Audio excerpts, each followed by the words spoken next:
Hi guys, welcome back to the channel. Thank you for joining me, and as always, thank you for your continued support.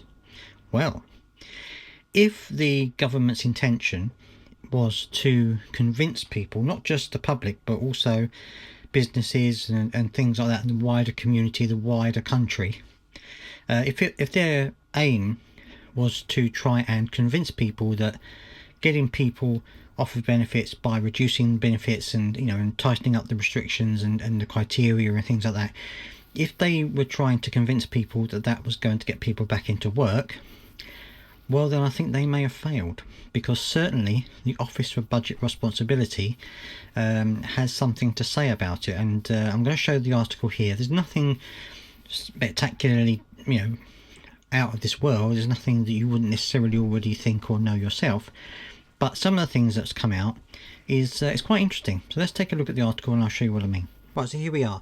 No evidence Labour welfare cuts will get more people into work. This is what the OBR has said. Labour's plan to support more people into work through cost-cutting welfare reforms has been called into question by the Office for Budget Responsibility's own economic forecast. Released to accompany the party's spring statement, the Spending Watchdog's report said it was not provided with any analysis of how the reforms could boost employment, adding it was also unable to make its own in the limited time available. So the government did not give the OBR any analysis of how these reforms would boost employment. Now, I think that's a bit telling, isn't it? I think that is very interesting, because they've had time to do it. I'm sure they've had time to do it. I mean, they've kept on saying they're going to get this right and it's going to take time, and yet they haven't told the OBR, and the OBR didn't have time to work it out themselves.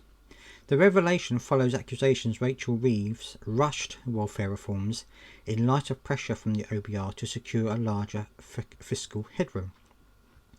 The Chancellor laid out more details of Labour's planned £4.8 billion in welfare cuts on Wednesday, as she delivered the new government's first spring statement in power.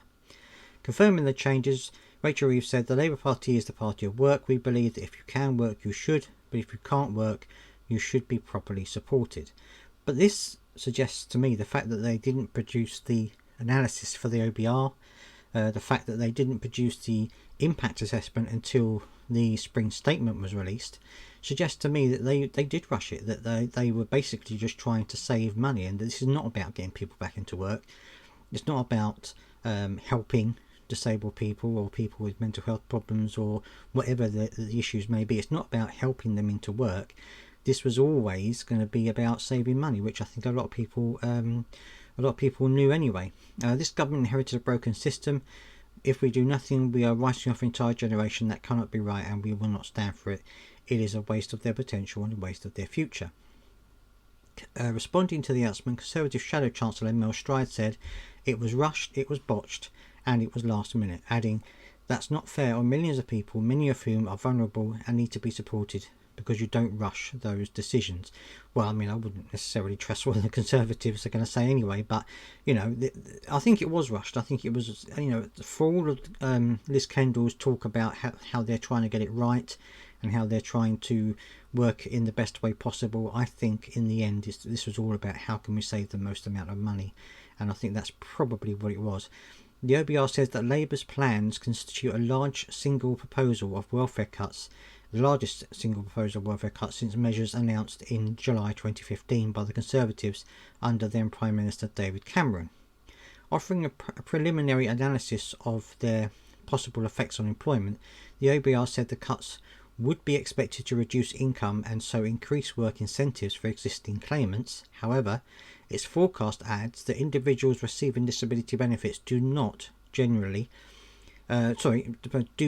have limited capability for work, so it is difficult to evaluate the changes in the same way as it would be for non-disabled people. Tom Pollard, head of social policy at the New Economics Foundation, said the Treasury's aims are economic fantasy.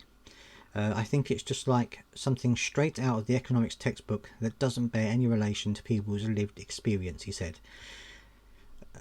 What actually happens when you reduce someone's income is that they struggle more to make ends meet. They become very focused on the day-to-day task of survival, and it becomes harder for them to think about and move towards longer-term objectives, which I think is fair enough.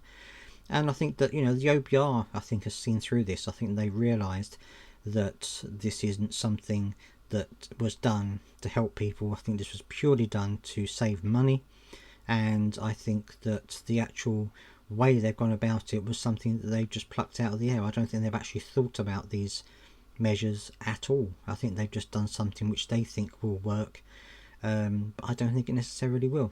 But let me know down in the comment section what you think about this. I'm sure you're not entirely surprised, as I wasn't either, that they think this was a rush job.